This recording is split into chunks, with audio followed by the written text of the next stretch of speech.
It's the new hit list on 102.7 Kiss FM. My name is Kayla, and I am with Daniel Seavey. Hello. Welcome. Thank you. So we were just talking beforehand. We actually had met before. We have. 5 years ago. So 5 before like years. pandemic, COVID, all that stuff happened. We were just normal people. I know, right? 2019 Radio Row Grammys. A lot has changed since then. Yeah. Like so much. Yeah, it's just me now. It's just us talking. Just you. So that's the obvious elephant in the Yes. room. So in the past 5 years, what is something that you are most proud of? Oh my gosh, I mean, it's pretty obvious, but my music.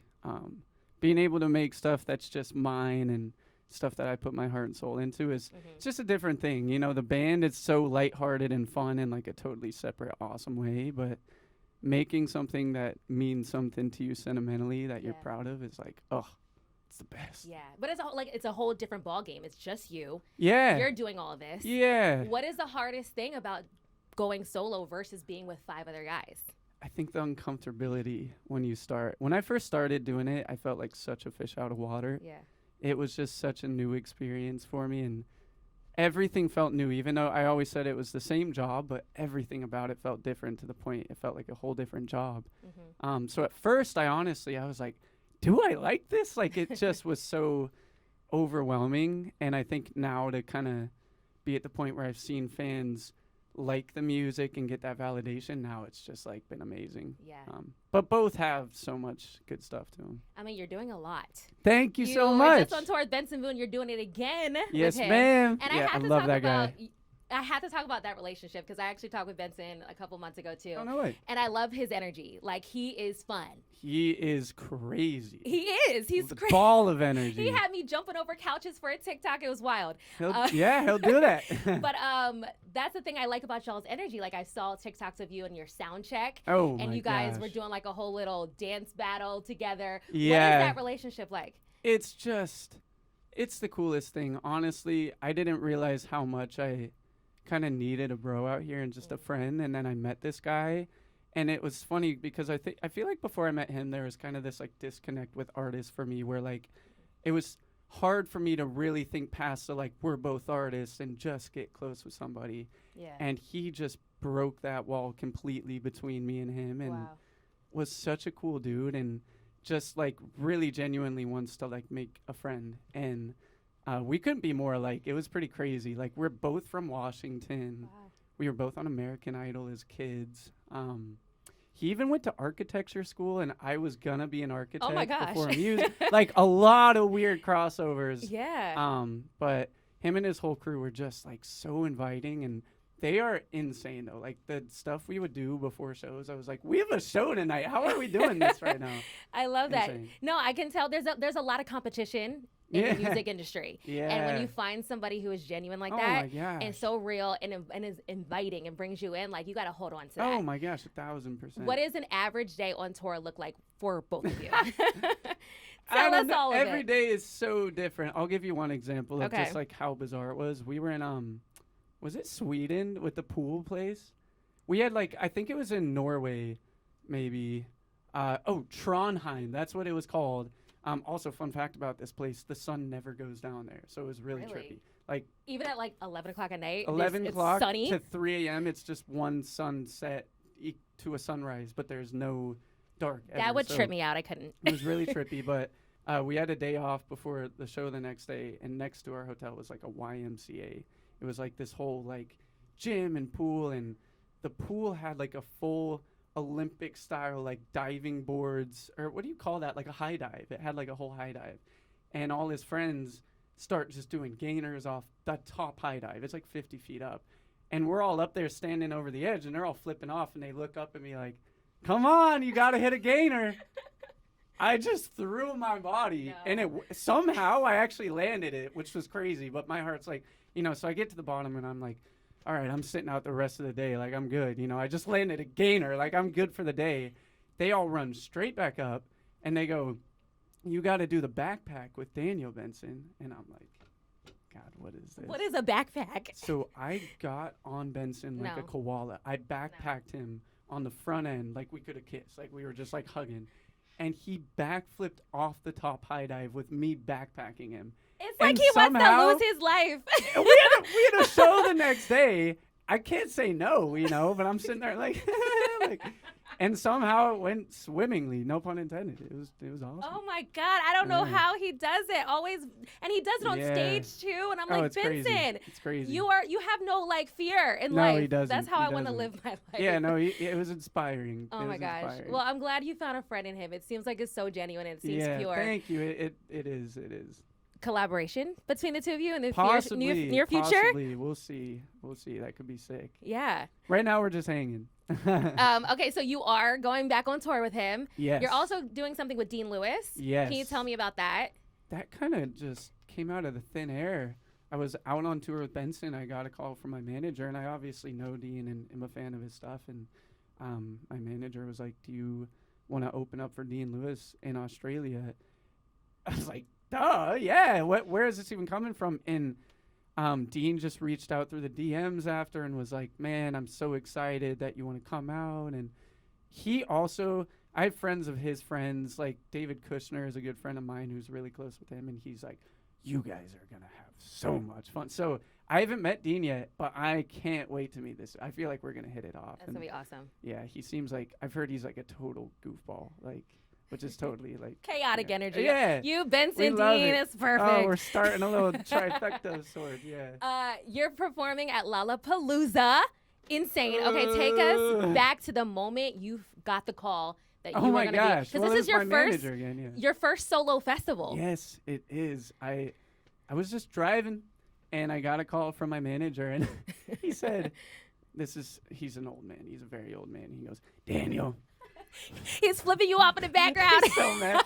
He goes, "Daniel, you got to set at Lollapalooza." And I was like, I thought he was joking. I thought he was joking. I was like, "Oh yeah, sick. Yeah, that's a good one." Anyways, what's the actual schedule? And he goes, "You're playing at 12:30 Lollapalooza." And I was like, "Are you serious?" And he goes, "Tommy Richmond backed out. You got the gig." And I was like, like slammed on my brakes. I was like, "Okay." Panic attack. I was like, "When is it though? We have like some time to rehearse, right?" He's like, "It's in about a week." I was like, but it's gonna be sick. It's gonna be sick. No, you're gonna kill it. I'm so excited now. I've gotten over the like I'm gonna throw up part of like the reaction, and I'm like, this is gonna be sick. Now you just gotta go out there and kill it. Yeah. I saw on your TikTok you posted some clips of you rehearsing, and you were playing some unreleased music. Yes, ma'am. So we're gonna be getting stuff from the album. I assume you're gonna be getting a couple songs from the album. Yeah. Oh my gosh.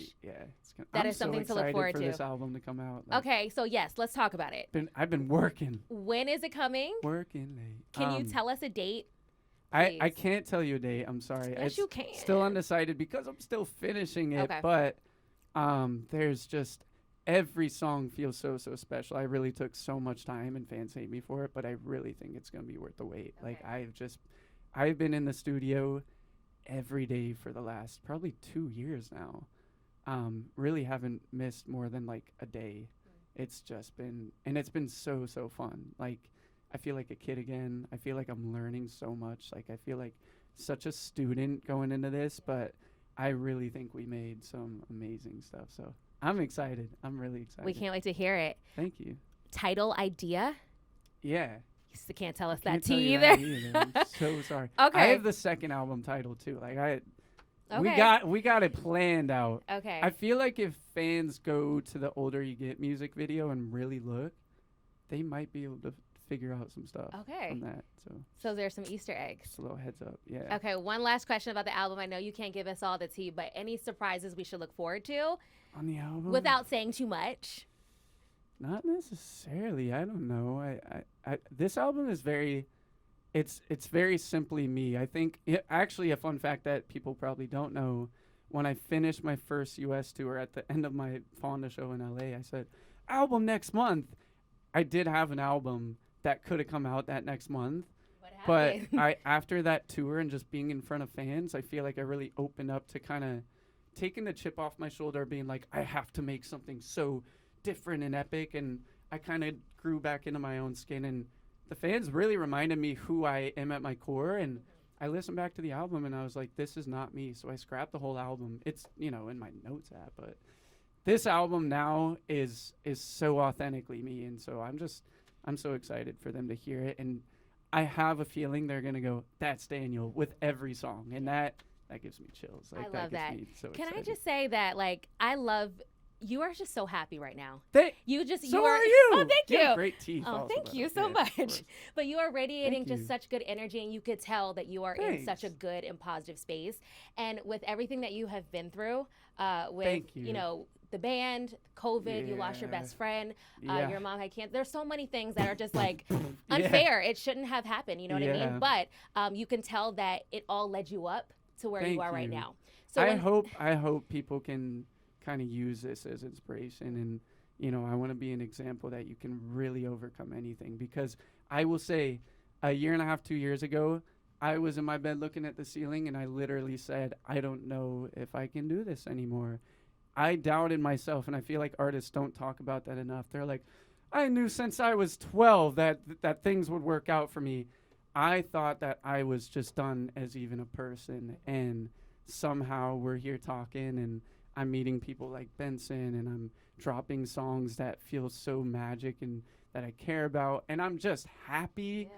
You know what I mean? So you really don't know what could happen, but you just got to show up. You really just got to show up. Well, I was going to ask you, how did you pull yourself out of that? Because there's a lot of people out there who I mean, it's a have been hit mix of with things. It's a mix of things. I think I'm really blessed and lucky by God. I think I have amazing people around me that love me and really take care of me. A lot of them are in this room right now.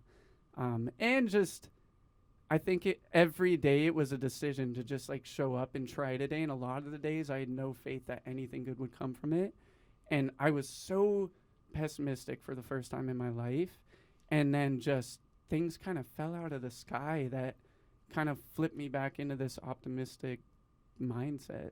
So just show up, even when you think you shouldn't, and you think everything is just going to not work out because it hasn't been working out. Still show up, and you'd be surprised. You really would be surprised. I love that message. Thank you. Heck yeah. Your new song, The Older You Get, is out right now. And I have to say, a little personal testimony, that song hit me hard too. Oh my God. Because I lost my best friend in a car accident in 2019. You're kidding. I was so diagnosed sorry. with lupus, and then COVID happened. Oh my Both gosh. my parents had cancer. And so I relate to a lot of the things that you have been through, Oh right? my- And so Can I with give you a hug? Yes, let's give each other both Oh a my hug. gosh. So there's a lot of things, and like when I say like there's so many people out there that relate to what you're going through, Yeah. and then to see you come out on the other side, it's so inspiring. So with this Thank song, you. Oh my God, you're gonna make me cry. Wow. with Thank this you. song, it's kind of like it shows you the older you get, things happen, life happens, right? Yeah. But you got to keep going. Yeah. What was the Oh my message? God. Thank you. What That's was like the why message? I do this still. So that really Yeah. that means the world to me. Wow. No, That's yeah, crazy. It's hard. And so Yeah. what was when you wrote this song? Yeah. I know you put your whole heart into it. Yeah. What was the message that you were trying to relate to your fans? It was more of, honestly, at first it was like a trauma dump of just like Yeah. putting in my notes everything. My like best friend in this whole writing process, Michael Pollock, had this concept of just getting older. He was like, I want to make a song about getting older and kind of what comes with that. And I was like, okay, I got a lot to say.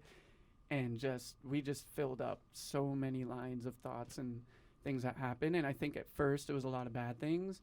And I was just kind of trauma dumping on the guy. And he was like, so what about the good things? You got any of those? And it was pretty healing even for myself to actually sit there and have to take a second to write down all the good things. And I kind of went, wow, this list is about equal, And so then we kind of consolidated and turned that into a song. But it kind of just came from literally talking about getting older in life. You have anything to talk about. And so we kind of at the start kept it at that, and then kind of pulled in what maybe made sense in the sense of a song and a story. But that one was truly just me talking about things I've seen and been through. And that was cool for me too. I had never made a song kind of about that. I used to have this weird, feel like I was trained so in the pop space to make songs about relationships and certain, which there's nothing wrong with those. I have a lot of songs about those, but I had never kind of got to dabble in the waters of, I don't know, talking about something that really hits the heart and cuts deep. And that song was magic. We wrote it in about 20 minutes, and the vocal you hear on it is the first vocal I did that day. We didn't change anything about it. it was just magic. So I love that song. I love it too. You shared you. a special moment of the moment that you played it for your mom in the car, and it was Yeah. right after she beat cancer. And Yeah. you said that was the moment that you knew this had to be the first song that you put out. Oh, Can yeah. you tell us about that moment? I mean, playing that for my mom was just, it was just like mind-boggling. I don't know.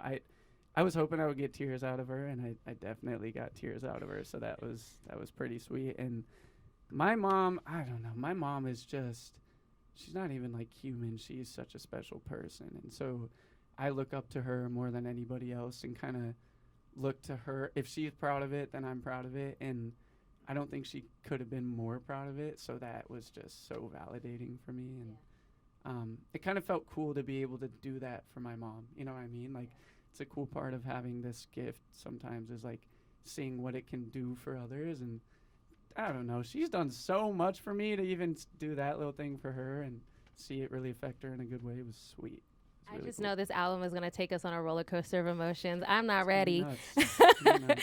Okay, so you have a lyric in there I have to ask. Yeah. It says, because you know your favorite band ain't getting back together. And it Oh, may you be a found reach. that one. It may be a reach, but, you know, is that all related to the hiatus of Why Don't We? It definitely has to do with that. I think I think when we were writing it, it kind of, I like that it doesn't land specifically on it, and it can kind of pertain to anybody's favorite band. But me being in a band, you know, I knew what I was doing. You know, I ain't stupid. Yeah, he put a little something in there. Okay, so about Why Don't We, you guys Yeah. never officially said we're done, we're breaking up. Yeah. It was like a hiatus. I could never say that. Yeah, so is there Never a say room for, in the future to come back together? I'm never gonna say never. Okay. There's so much complication, and it's sad because I think, I don't know, when we started the band, I was so overly optimistic that nothing could ever get in between us. And on the side of silver lining, it had nothing to do with us and still doesn't. But you know, that's just the way it goes. Life happens, and there's a lot of stuff that would have to be, you know, figured out that is like really out of our hands, and life just has to happen. But what makes me happy right now is watching all of us like find our happiness again, because we got sucker punched, you know, and fans know it too. So I hope it's even fun for them to see us just like getting our energy back, you know. Yeah. Never say never. But never say never. It could happen. Never say never. It could definitely happen. Definitely. When it comes to being in a band, what is something Yeah. that you miss about, being in the band? If there's like one thing, if you could pinpoint that one thing, like, man, I love those times. I miss the giggles. There are so many giggles in that band. I bet. I miss waking up and seeing like what Jack's first move was gonna be in the morning, because you could never guess that. You could try to predict that 100 times and you never know. That was an interesting man. I just miss the like randomosity of it all. It was so fun and like childish. So I And miss a that. brotherhood that you can never oh my like replace. gosh, yeah, definitely. Yeah, and there was just like the familiarity with each other, you know, the closeness is like something that's so hard to come by. And so yeah, I miss that. But I also have an amazing girlfriend now that kind of fills that void. Is that weird to say? No, it's and not so weird. much more, baby. I love you. Hey! And I'm sure she's helped you through like everything that you've been through in the past she's 5 years. An angel. Yeah, she is. Yeah, can you tell she us has about her? changed my life. Yeah, I mean, she took me out of the dark place. I would say her, my music, and fans, like any of those comes out of the equation and I wouldn't be here today, you know. So she really changed my life, and she is such a light in any room she walks into. I just feel blessed to get to like be with her and see her every day and get to know her. It's a big blessing. Oh, I'm happy for you. Thank you. Before we wrap this up, on the lines of your fans, is there anything that a fan has maybe gifted you or said to you that has left like a lasting imprint in your mind? Like, wow. I mean, what you just said about the older you get really is gonna stick with me for a while. That really just is all I want to do at this point with my music, is see it really touch people. That's been something I've longed for so long, and it's not that I didn't have that with the band, but there's like a different level and layer that you can reach for doing it on your own the way I am now, and that was so validating for me. You have no idea. So thank you. Before I start crying. Oh my gosh. You make me cry. Thank you so much for coming. Thank you. Seriously, this was like an honor. I love you. I love your music, and I This was an cannot honor for me. wait to see how far you go. Thank you so much. We're gonna end it on a positive note, a light note. Before I let you go, this is the new hit list, and we love spotlighting and honoring up-and-coming artists. So, is there an artist or a song on your playlist that maybe people don't know about, but you want to give them a little shout out? Well, it might not be so underground now, but I will say we found her early. Okay, Pink Pony Club, one of the best songs I've heard in the last 10 years. I'm not even kidding. Wait, by who? Chapel Roan. Okay, yeah. I love Chapel Roan. I played on the piano, and if you play piano players, play that song on the piano. I always like test a song by how it sounds when you just play it on the piano. It's like perfect. Really? The melodies, the chords, it's beautiful and soft and sweet, but it's like powerhouse chorus and the message, everything about it. It's just such a good song. If you haven't heard it, check it out. Yeah, check it out. Daniel Seavey, appreciate you for coming on. Please come see me me again, okay? I will. I'll be back. It's the new hit list on KISS.